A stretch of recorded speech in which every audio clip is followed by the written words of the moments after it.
গোটেই বিশ্বতে mothers day হিচাপে আজিৰ দেওবাৰ দিনটো পালন কৰা হয়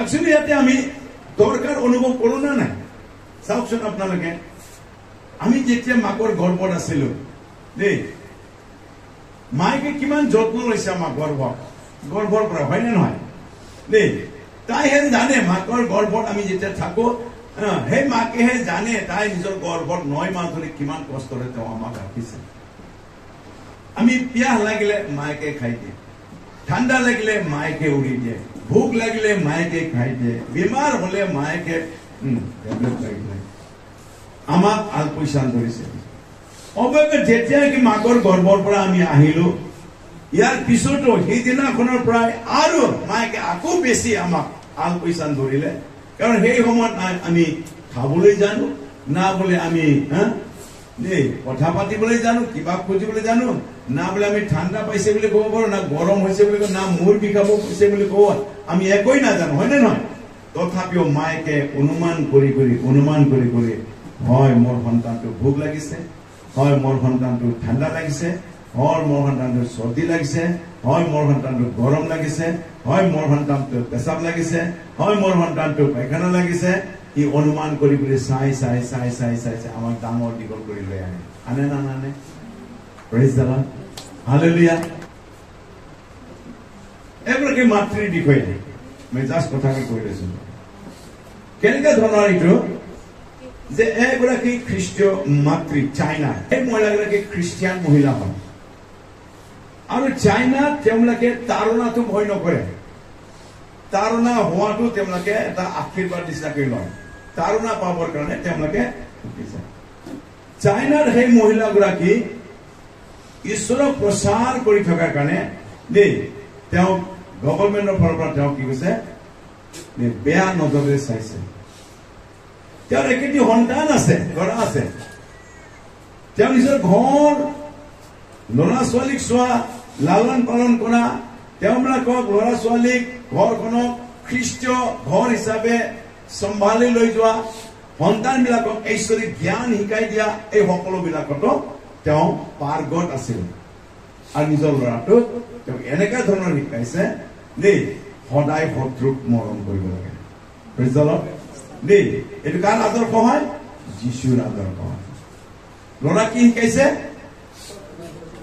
সদায় শত্ৰুক সন্মান কৰিব লাগে শত্ৰুক ৰেচপেক্ট কৰিব লাগে শত্ৰুৰ কাৰণে প্ৰাৰ্থনা কৰিব লাগে দেই এই বিষয়টো তাক শিকাই দিয়া হৈছে ল'ৰাটো শিকাই দিয়া হৈছে এনেকুৱা ধৰণৰ কি কৰিছে প্ৰতিটো বছৰত তেওঁ ল'ৰাটোৰ যেতিয়া বাৰ্থডে হ'ব দেই ল'ৰাটোৰ যেতিয়া বাৰ্থডে হ'ব জন্মদিন আহিব মাক ৰেচপেক্ট কৰিব লগাটো তেওঁ শিকাইছে কেনেকৈ ৰেচপেক্ট কৰিব লাগে দেই সেই ফুলৰ বাঞ্চ দি লৈ পেলাই তেওঁ নিজৰ জন্মদিন সময়ত মাক তেওঁ ফুলৰ বাঞ্চটো দি পেলাই সেৱা কৰে প্ৰেইজ দ্য লৰ্ড দেই আজি আমাৰ মাজত আছে নেকি কোনোবা আছে নেকি এনেকা আজি বোলে মাদাৰ্ছ ডে মাক মই এটা গিফ্ট দি পেলাই মই সন্মান কৰিম সেৱা কৰিম আছে নেকি এনেকা নাই সেই মাতৃবিলাকে নিজৰ সন্তানক এইটো শিকাইছে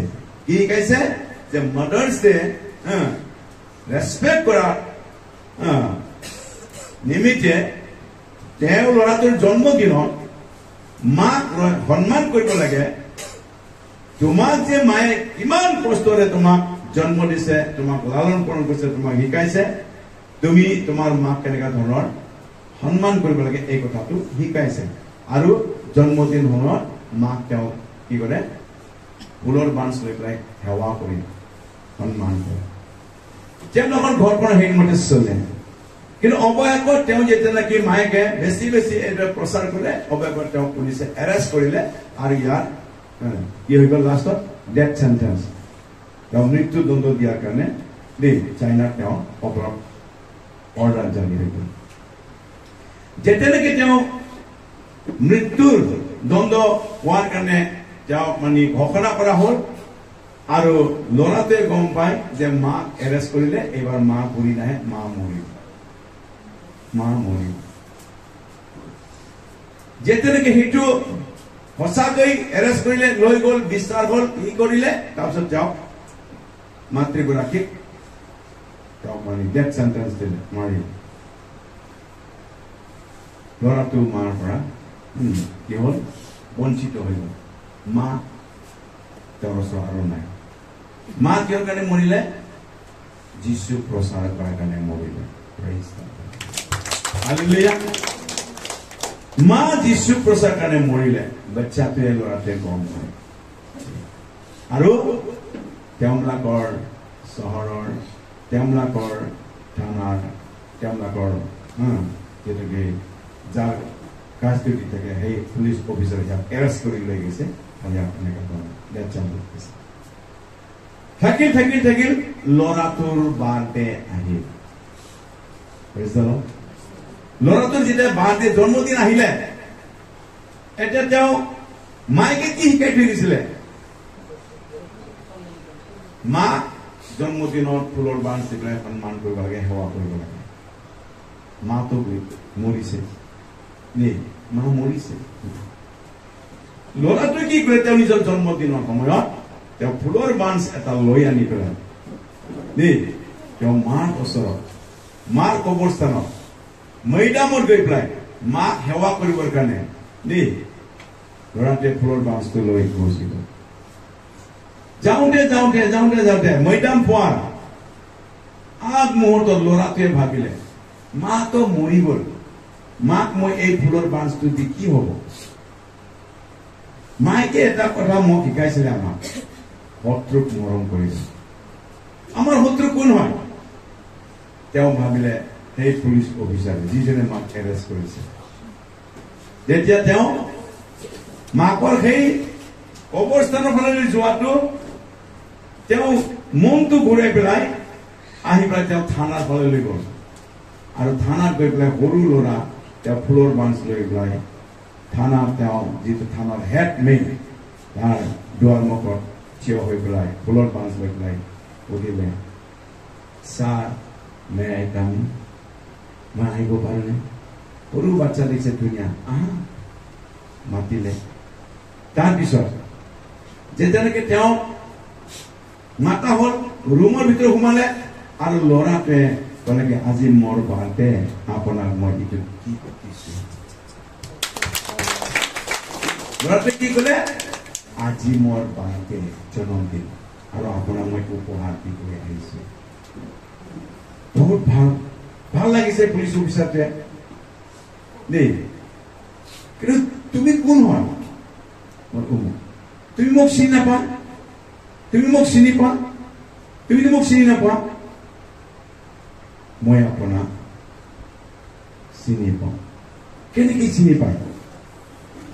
মোৰ মাৰ পৰা মই আপোনাক চিনি পাওঁ। তোমাৰ মায়ে মোক এইটো গিফ্ট দিবলৈ তোমাৰ মায়ে পঠাইছে নেকি? নিশ্চয় সুধিব। তেতিয়া ল'ৰাটোৱে কি ক'লে? মোৰ মায়ে আপোনাক এইটো গিফ্ট দিবলৈ পঠোৱা নাই, কিন্তু মোৰ মায়ে বাইবেলৰ পৰা শিকাইছে মোক শত্ৰুক মৰম কৰি দিব। পুলিচ অফিচাৰে ভাবিলে, তুমি মোক উপহাৰ দিছে, তুমি মোক এইটো মৰম কৰি যে গিফ্ট দিছে, কি হিচাপে দিলে?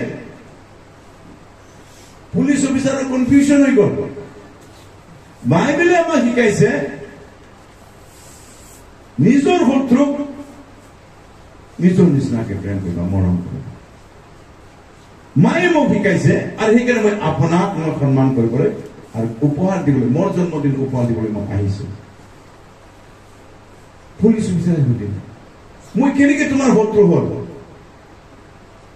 কাৰণ মোৰ মায়ে যীশু প্ৰচাৰ কৰাৰ কাৰণে আপুনিয়ে মোৰ মাক এৰেষ্ট কৰিছে, ধৰিছে, জেলত লৈ গৈছে আৰু মোৰ মাক মাৰিছে, মৃত্যুদণ্ড দিয়া হৈছে আপোনাৰ কাৰণে। আপুনি আমাৰ আটাইতকৈ ডাঙৰ শত্ৰু। সেইকাৰণে আজি মায়ে যেনেকৈ শিকাইছে, মোৰ জন্মদিনত মই আপোনাক মই এইটো গিফ্ট দিব আহিছো। কোনে শিকালে? মায়ে শিকালে। ক'ৰ পৰা শিকালে? বাইবেলৰ পৰা শিকালে। কেনেকে? যিশু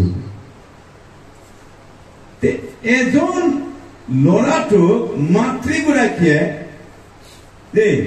যিশুৰ আজ্ঞা পালন কৰিলে এনেকুৱা ধৰণৰ প্ৰচাৰ কৰি পেলাই তেওঁ নিজৰ মৃত্যুকো তেওঁ হেয়জ্ঞান কৰিলে আৰু নিজৰ বাচ্চাটোক ল'ৰাটোক শত্ৰুক মৰম কৰিবলৈ শিকিলে। ইয়াকে ডাঙৰ আৰু শিক্ষা ঘটনা একমাত্ৰ বাইবেলত যিশুৰ ওপৰত। সেই পুলিচ অফিচাৰে অৱশেষত কি হ'ল যিশুক গ্ৰহণ কৰিলে। কিতাপত আছে ধুনীয়া সাক্ষ্য আৰু এইটো হ'ল এজন খ্ৰীষ্টিয়ান মাতৃৰ এইটো সন্তানটোক কেনেকুৱা ধৰণৰ শিকাব লাগে ইয়াৰ হ'ল এটা আদৰ্শ স্বৰূপ। আজি কি কৰি থৈ গৈছিলে? আজি সাৰা ৱৰ্ল্ডত এই কাহিনীটো প্ৰচাৰ হৈ আছে আৰু মাদাৰ্ছ ডে সময়ত এইটো বহুত চাৰ্চত প্ৰচাৰ কৰে। Hallelujah, hallelujah.